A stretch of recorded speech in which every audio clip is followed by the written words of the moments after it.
రాజేంద్రనగర్ నియోజకవర్గంలోని గండిపేట మండల్ తహసీల్దార్ కార్యాలయంలో తెలంగాణ ప్రభుత్వం పేద ప్రజల కోసం ప్రవేశపెట్టిన జీవో 58ని అమలు చేస్తూ 51 మంది లబ్ధిదారులకు ఎమ్మెల్యే ప్రకాష్ గౌడ్ పట్టాలను అందజేశారు. అనంతరం 95 మంది లబ్ధిదారులకు షాదీ ముబారక్, కళ్యాణ్ లక్ష్మి చెక్కులను పంపిణీ చేశారు. ఎమ్మెల్యే మాట్లాడుతూ సీఎం కేసీఆర్ పేదలకు ఇచ్చిన మాట నిలబెట్టుకున్నాడని, తెలంగాణ ప్రజలకు ఎటువంటి ఇబ్బందులు కలగకుండా పథకాలను ప్రవేశపెట్టి వాళ్లకు లబ్ధి చేకూరుస్తున్నారని ఎమ్మెల్యే అన్నారు. ఈ కార్యక్రమంలో MRO Rajasekhar, chairman Rekha Yadagiri, vice chairman Venkatesh Yadav, mayor Mahender Goud తదితరులు పాల్గొన్నారు.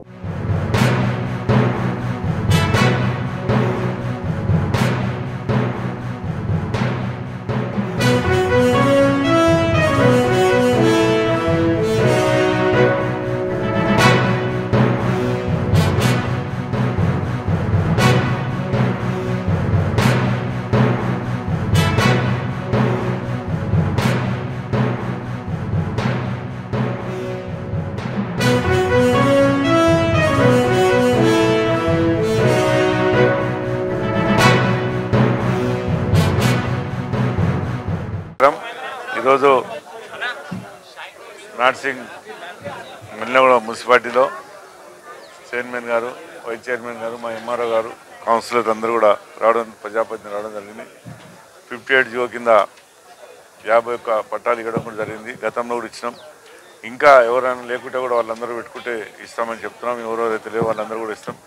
ముఖ్యంగా నేను చెప్పేది ఏంటంటే, ప్రభుత్వం ఇచ్చింది మనం సరిగ్గా ఉపయోగించుకుంటే బాగుంటుందని నేను ప్రజలందరూ కూడా కోరుతున్నాను. చాలామంది ఎందుకంటే ఈరోజు ఇల్లు లేకున్నా పర్లేదు, పిల్లలు చెప్పింది ఎవరు చెప్పింది అమ్ముకోవాలనే ఆశతో ఉంటారు. అలాంటి పరిస్థితి తెచ్చుకోవద్దు. 60 గజాలు ఇచ్చి కూడా గవర్నమెంట్ ఇలా లేని వాళ్ళకు కూడా కట్టుకొని 3 లక్షల రూపాయలు కూడా ఇస్తుంది. మన ముఖ్యమంత్రి ఒకటి ఆలోచించి గవర్నమెంట్కు జాగా ఇచ్చినా మనం పాత ఇల్లున్నా ఏదున్నా ఒక 3 లక్షలు ఇస్తే కొన్ని వేసుకొని కట్టుకుంటారని చెప్పి ఒక ఆలోచనతో రావడం జరిగింది ముఖ్యమంత్రి గారు. దాన్ని ప్రజలందరూ ఉపయోగించుకోవాలని చెప్తున్నాం. ఇది ఒకటి ఇలా కళ్యాణ పథకం కూడా షాదీ వారు 2 కలిసి కూడా 91 ఇవ్వడం జరుగుతుంది. 91 అంటే 8 కోట్ల రూపాయలు. నేనేమంటే ప్రజలకు అందరికీ కూడా ఎంతో ఒక మంచి మేలు చేసిన ముఖ్యమంత్రి తెలంగాణ వచ్చిన తర్వాత మనం అందరం చూస్తున్నాం. ఏ మనిషికి ఏది కావాలి, ఏ కులానికి ఏది కావాలి అన్నీ మనకి ఇస్తూ ఇలా మన ముఖ్యమంత్రి గారు ఎంతో అభివృద్ధి చేసుకుంటూ ముందుకు పోతున్నారు. ఇక్కడ ఈరోజు ఇవ్వడం కూడా 60 ప్లాట్లు అంటే 51 ప్లాట్ అంటే కూడా మనం ఒకరు ఆలోచించాలి. ఒక 50 మంది కుటుంబాలు అంటే ఒక 100 మంది కుటుంబాలు మంచిగా హాయిగా సంతోషంగా కట్టుకొని ఉండే పరిస్థితి తీసుకొచ్చినాడు. దానికి బీద వాళ్ళు ఉంటే కూడా మళ్ళీ 3 లక్షల రూపాయలు ఇచ్చి కట్టడం కూడా చాలా సంతోషం. ముఖ్యమంత్రి గారు ఒకటే అంటుంటాడు, ఎక్కడైనా మనం తెలంగాణ పోరాటం తెచ్చుకున్న తెలంగాణలో బీద వాళ్ళు అనేది ఉండొద్దు, మనం అందరం కూడా సంతోషంగా ఉండాలని చెప్పి ముఖ్యమంత్రి గారు అనుకుంటారు. ఆ విధంగా నేను ఇక్కడ జరుగుతుంది. దానికి ముందుగా అధికారులు కూడా ఎవరు బీద వాళ్ళు ఎవరు మంచి వాళ్ళని వెరిఫై చేసి ఏం కూడా మనం అధికారులను అభినందించే అవసరం